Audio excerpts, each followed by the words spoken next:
Coming up this time, magical memories from Cloughie's hometown of Middlesbrough. Everyone was always really proud of what he achieved, and when he did come back to sign his books, the queue was, I recall the queue, I remember being in that queue with my mum, because my mum knew his family like everybody else did, and being told that the queue was, it's 3 hours from this point. That was because every single person seemed to have a story about a memory to do with him, his family, or some sort of links to him, and he chatted to them all and absolutely loved it. But yes, so there was that lasting affection within the town. Middlesbrough's Albert Park has a statue of Cloughie, and it still attracts interest from around the world.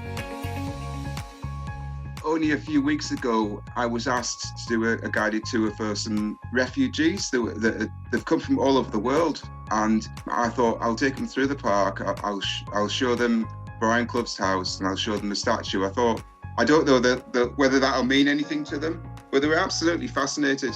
And that just shows that his name and what he stands for, even to this day, it goes right around the world, and it kind of unites people, which is absolutely brilliant.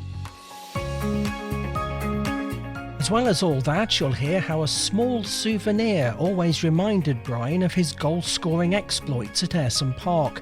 Plus, a Middlesbrough historian sheds light on Cloughie's passion for helping the underdog. He was a champion of the disenfranchised, those who he felt had been treated harshly. And, it's true in Middlesbrough too, when there's campaigns for Wilf Mannion to have a testimonial. Clough turned out, and he was calling on the hierarchies at the football club then, who they wouldn't grant Mannion use of Ayresome Park as a place for a testimonial. And Clough was one of the most vocal supporters, and he backed this campaign and these dinners. Clough was there to make the case. There are some classic comments from the archives. I used to play centre forward, and believe it or believe it not, I used to score some goals, you'd never believe it, but I had a bad week if I didn't get 3. All that to come, but now it's time to welcome my first guest. He's the editor of the football fanzine in Middlesbrough. It's a big hello to Robert Nicholls. Hello. And how are you?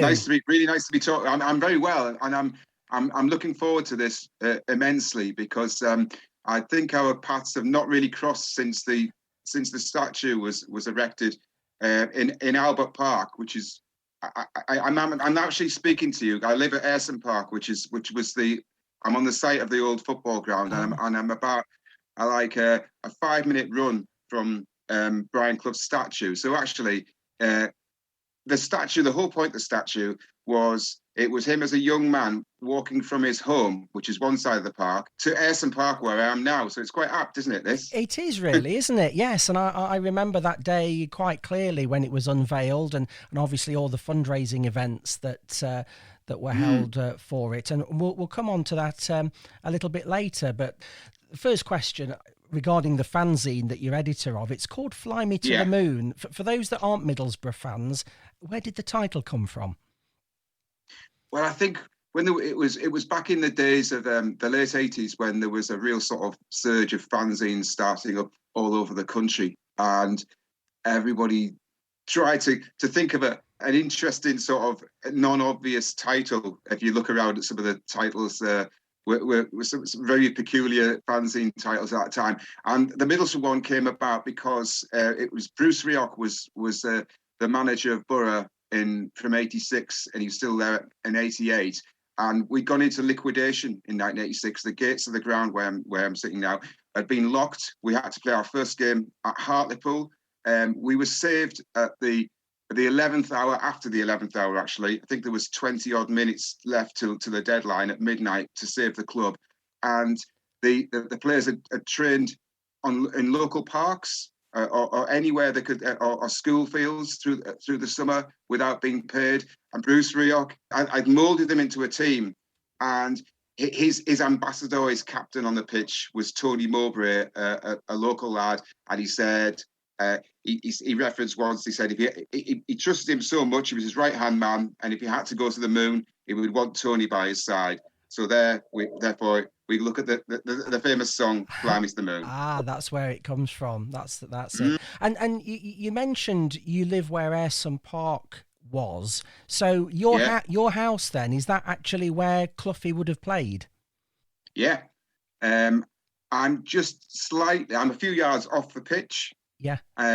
If anyone ever wants to come up here, I can give you a guided tour, because we have a few sculptures that mark parts of the pitch. So just beyond my garden fence, where I'm looking towards now, is like a bronze football in someone's garden, and that's the penalty spot. Ah. So Brian Clough might have done his business, so to speak, but might have scored a few goals from around that penalty spot at this end of the pitch. Oh, that's incredible to think. Well, Cloughie always spoke fondly of Middlesbrough, and the club and the area really played a huge part in his life, didn't it?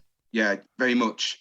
He was one of it was a big group of brothers and sisters that shared a house, and they were a very tight knit family, and that went beyond. Even when he was manager at Forest, his brothers and sisters used to come down and watch matches and things like that.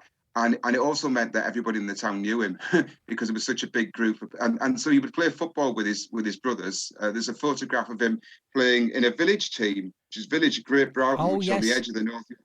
Yeah, and there's a load of them. Half the team is either his brothers or his future brother-in-law. His family. Yes. Yeah. And I think he was at his school.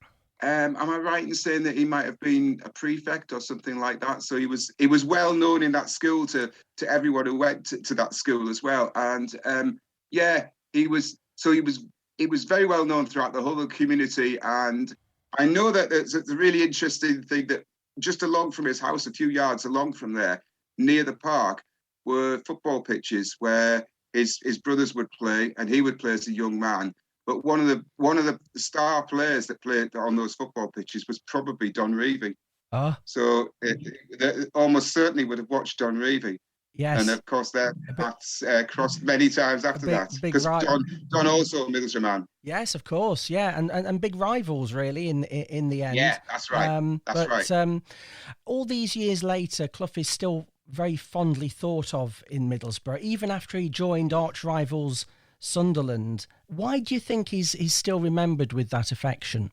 Well, first of all, I think if you think back to when you were a little kid, your heroes are centre forwards, aren't they? And goal scorers. Yeah. So for everyone of my sort of, I'm in my 50s, late 50s, everyone of my sort of era, we were always John Hickton on the playground. He was our centre forward.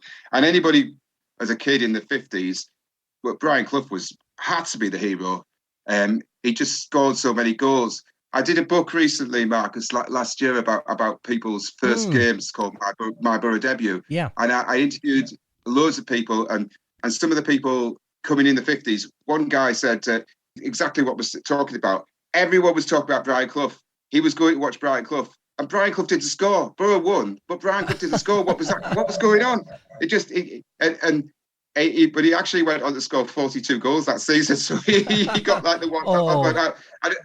But another guy, is this the best first match ever? And in some ways the worst. His first game, he saw Borough beat Brighton 9-0, and Brian Clough scored 5.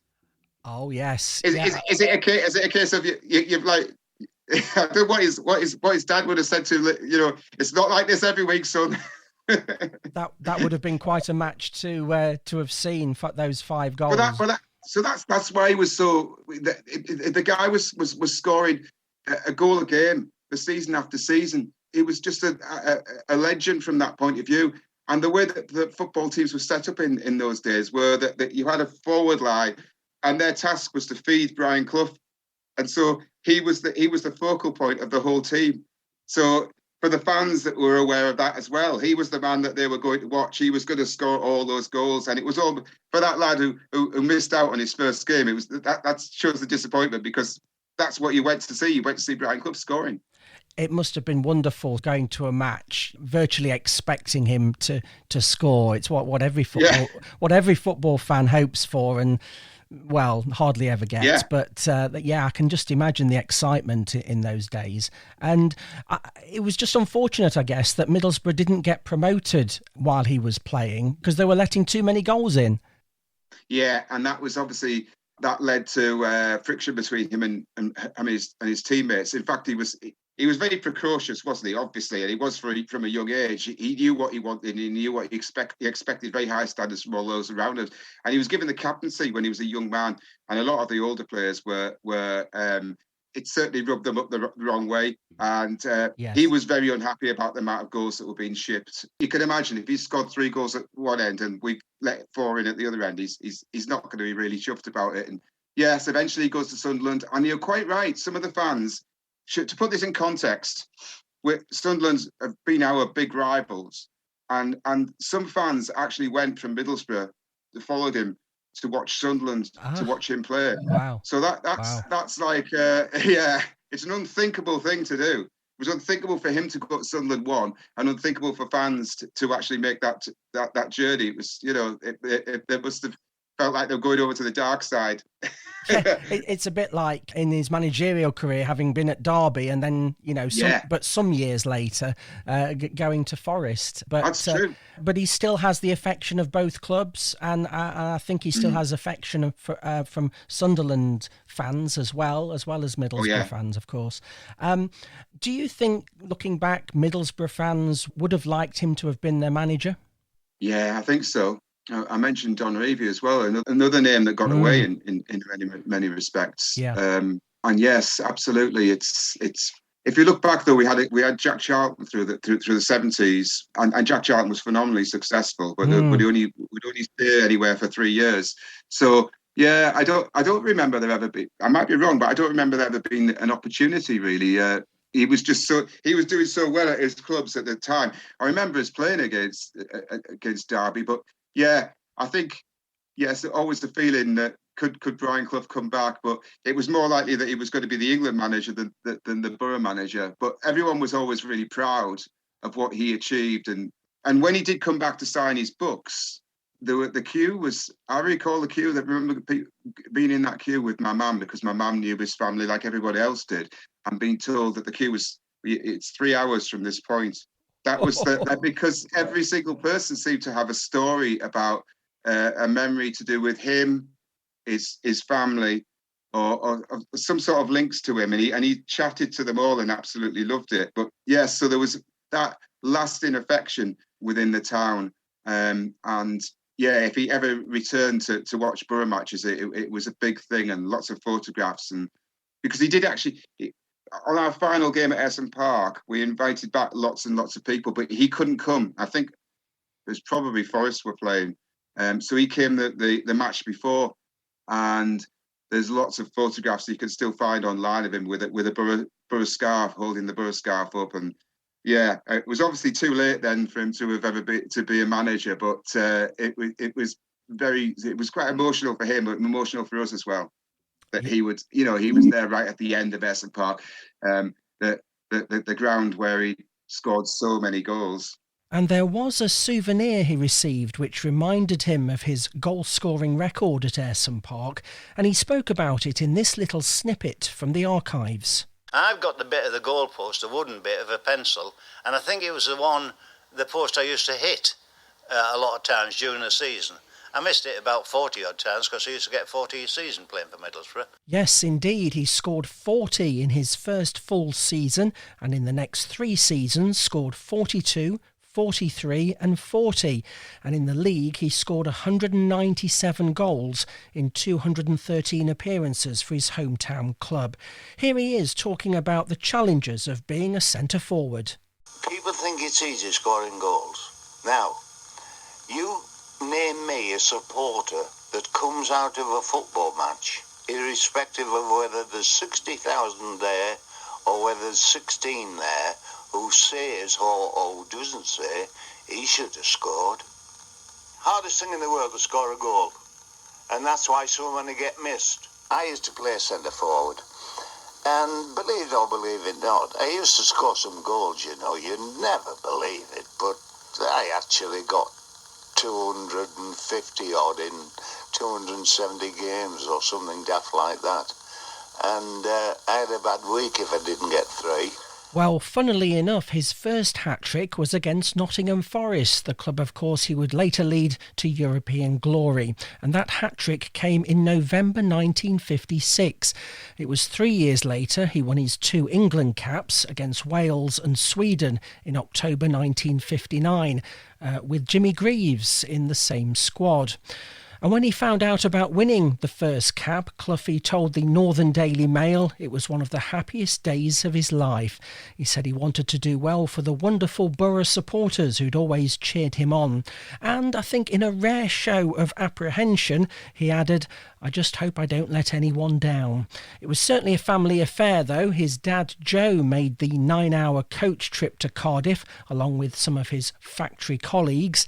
And there are more stories about those 2 England caps and his time as a Middlesbrough goal scorer in my book, Brian Clough 50 Defining Fixtures, which is available on the brianclough.com website, and I'll sign it personally for you.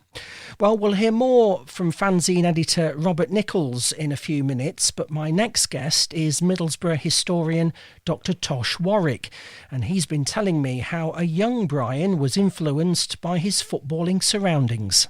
Absolutely, he was surrounded as a child, by footballing greats. When he was coming through at the Borough, he had people like Wilf Mannion to look upon.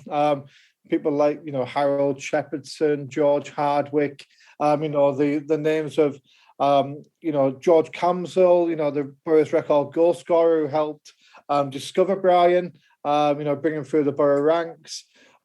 He's surrounded by goal-scoring greatness, and no doubt that had a huge impact in shaping his incredible Borough record and his attitude to Middlesbrough. And I do often wonder, how much the debates around Wilf Mannion, who obviously tried to leave the club several times, might have shaped Brian's attitude further down the line as well. But yeah, he was surrounded by footballing greats, not just Middlesbrough greats, not just England greats, but people who would have in today's game been global stars like the great Wilf Mannion. He was outspoken even as a player at Middlesbrough. Didn't always get on well with his teammates, I don't think, but still a fantastic goal scoring record. Well, yeah, I mean, Brian Clough, from his very first season, he put a transfer request in, which was refused by the manager, Bob Dennison. He talked about how, there's no way we were going to let Brian leave. Talked about him oozing confidence to shoot from every angle. Yeah. But yeah, he seemed to divide his teammates a great deal. And I always, have the impression that the fans are very much on Brian's side on this one. They were, they perhaps were quite critical of how frugal the board were, just as Wilf Mannion was, in the decade before. Clough really broke through, and yeah, I suppose, yeah, he's a divisive figure. Infamously, a lot of the Borough squad signed a letter in 1959, I think it was, saying that we can't have Brian Clough, behaving the way he is. He should leave the club. Our captain can't behave in this manner.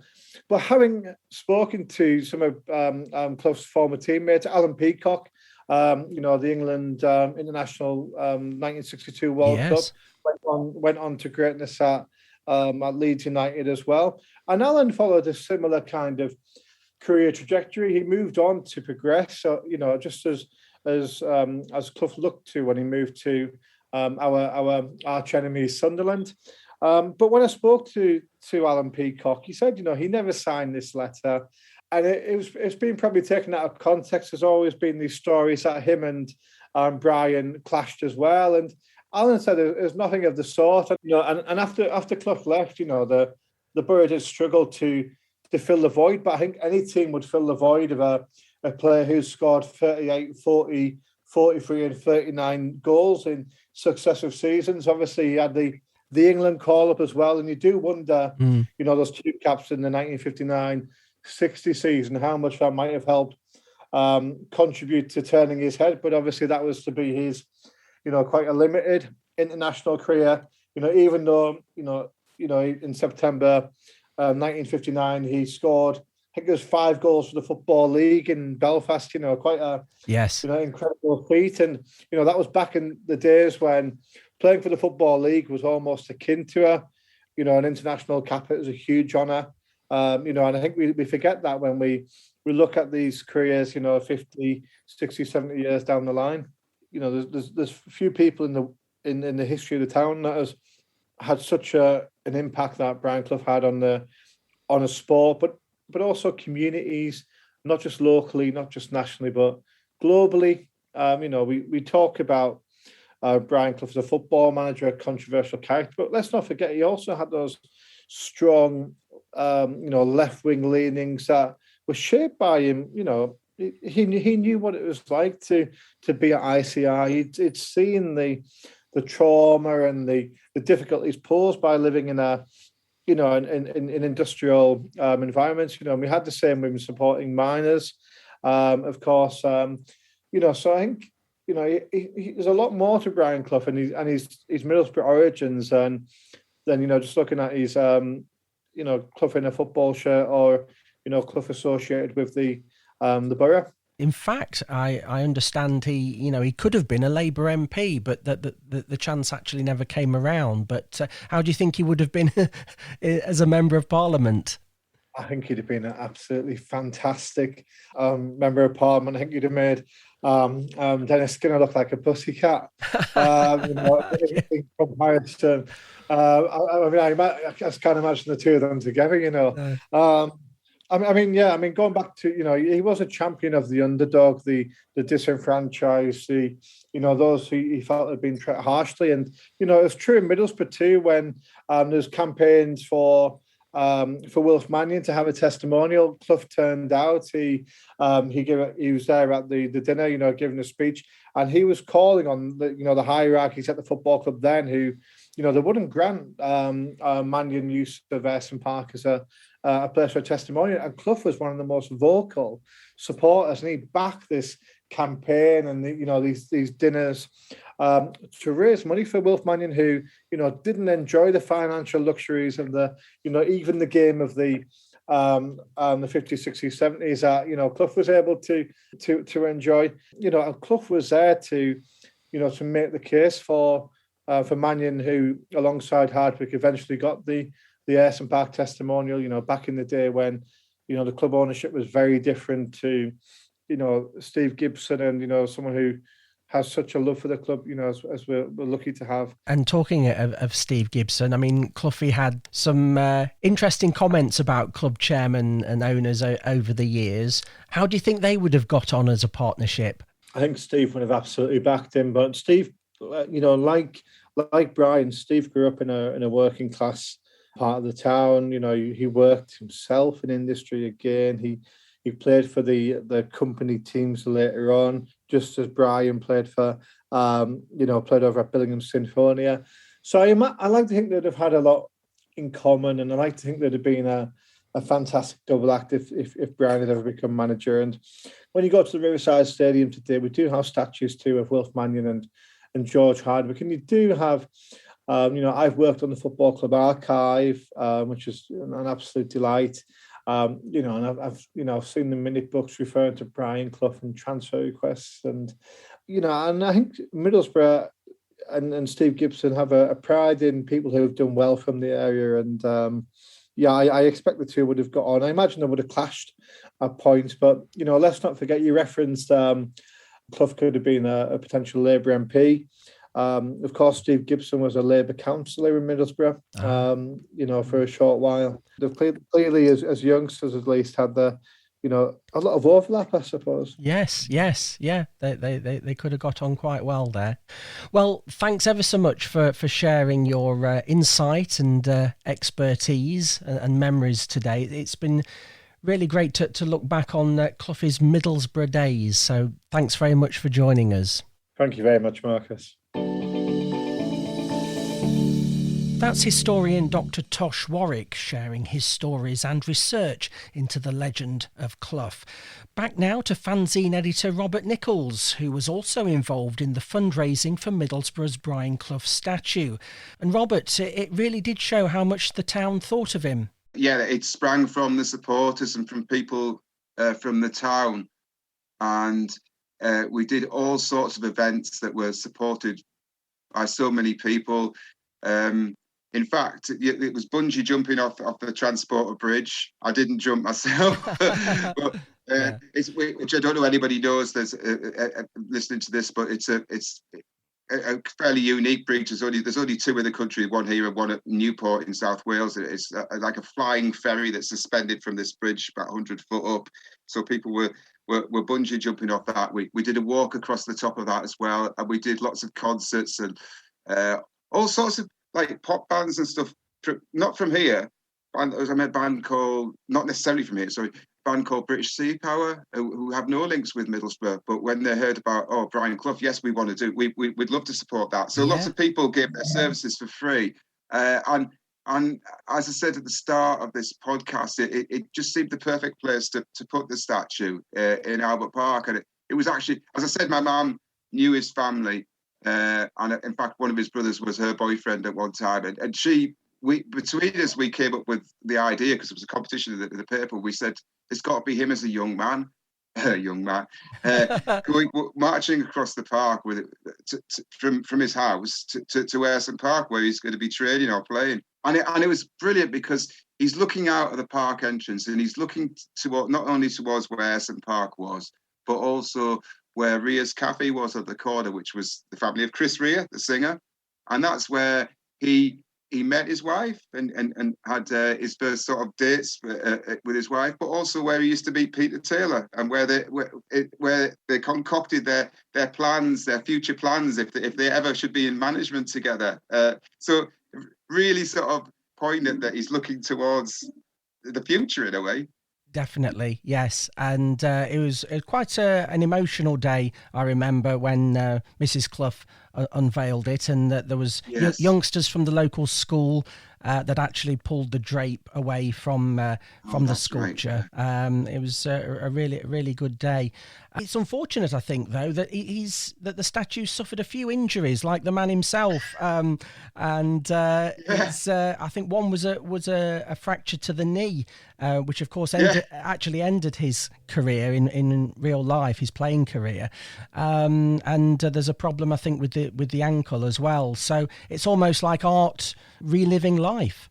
Yeah, yeah. It was the same knee as well, wasn't it? It was very, very odd. I remembered because when we were fundraising, I was part of the fundraising team, and we had some of the family on the team, and that was great because they were really strict with the lady doing the sculpture. They were really strict about getting everything accurate. Yeah. I remember them saying, no, you haven't got the muscles right in the legs. He had much, if you go and look at that statue, his socks have rolled down, and the calf muscles, they're very sort of Grealish-like, really. But that was the point that they said that they weren't good enough at first. So it was really, really interesting. So I think you look at him and you can see straight away he's a young footballer. He's got the physique of a young footballer, and those were the legs that could score so many goals, of course. Yeah. I think his brother Joe commented on his bottom and said that the backside needed to be a bit bigger. I think he was joking, but you were right. They were very specific about how it looked just to get those details right, and people still visit it today, don't they? Do you know, only a few weeks ago, I was asked to do a guided tour for some refugees that they've come from all over the world, and I thought I'll take them through the park. I'll show them Brian Clough's house, and I'll show them the statue. I thought, I don't know whether that'll mean anything to them, but they were absolutely fascinated, and that just shows that his name and what he stands for, even to this day, it goes right around the world, and it kind of unites people, which is absolutely brilliant. It is, yeah. It just brings it home, that, really. What do you think he would have made of Middlesbrough in modern days, now in the Championship? Well, he'd say, it's same old, same old. It's where he applied his trade all those years in the Championship. It took us over 20 years to get out of it. And yeah, he wouldn't be surprised in many respects. I know he was excited when we moved to the new stadium because we were kind of ahead of the game in lots of clubs. And yeah, it was. I think it was a thrill for him when he went to the Riverside to see to see what we'd achieved on that point of view, and he did get to see us when we were a Premier side and a Premier force. So I suppose he'd be disappointed that we were, but not surprised in many respects that we find ourselves in the Championship. But I'm not sure what he would have made of football as it is now, because it's.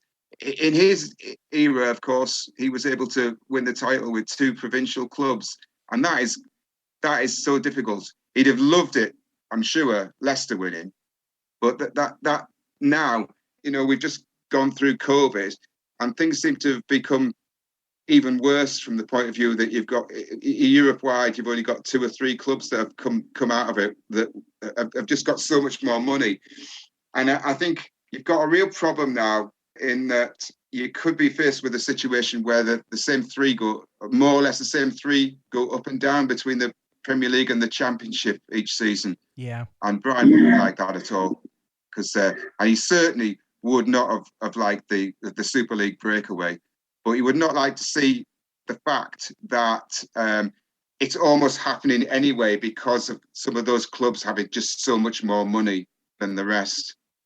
And I really wished when that Super League was put to bed that at that point we seemed to have the momentum, and we should have forced those clubs to have paid out far more money for grassroots, because Brian came through, as we said, playing for people like Great Broughton. He played in Billingham, I think Billingham Synthonia, which were almost like a works team. So he was very much into the grassroots, and of course Nigel managed at Burton Albion before they were in the league. He was there about a decade, wasn't he, at first? That's right. Yeah, and they knew all about that sort of situation. So that was the time, I felt, last year when those bigger clubs should have been helping out, and not with loans but with actual finance, to make sure that they looked after the rest of the game, because they've got to remember where they came from.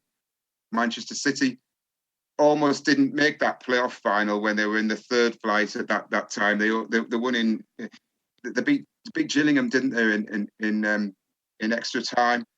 And if they hadn't have gone up at that point, the whole sort of dream that's happened there might not have taken place. So yeah, I'm sure Brian would have an awful lot to say about what's happened. It would be fascinating to know. There's so much that he would have chewed over, and he would have let us know exactly what his opinions were. Yeah, it would have been fascinating to hear, I'm sure. And it's been fascinating listening to you as well, and looking back at those Cloughie memories from his hometown. Keep up the good work with the fanzine, and look after the statue for us. And Robert Nicholls, thanks ever so much for joining us today. It's been an absolute pleasure. Thank you. Thanks so much for giving me the opportunity to speak to everybody and share our love for Brian and his memory. And some wonderful memories there were too, thanks to my guests Robert Nicholls and Dr Tosh Warwick. And it got me thinking back to that day in 2007 when Middlesbrough's statue was unveiled. And there was in fact an exhibition just nearby with various bits of memorabilia, including an original green jumper, and that was displayed very carefully in a glass cabinet. And if you have any memories you'd like to share, then please get in touch via the brianclough.com website or email me. It's youngman@brianclough.com. And you can also see some of Clough's Middlesbrough history on the website.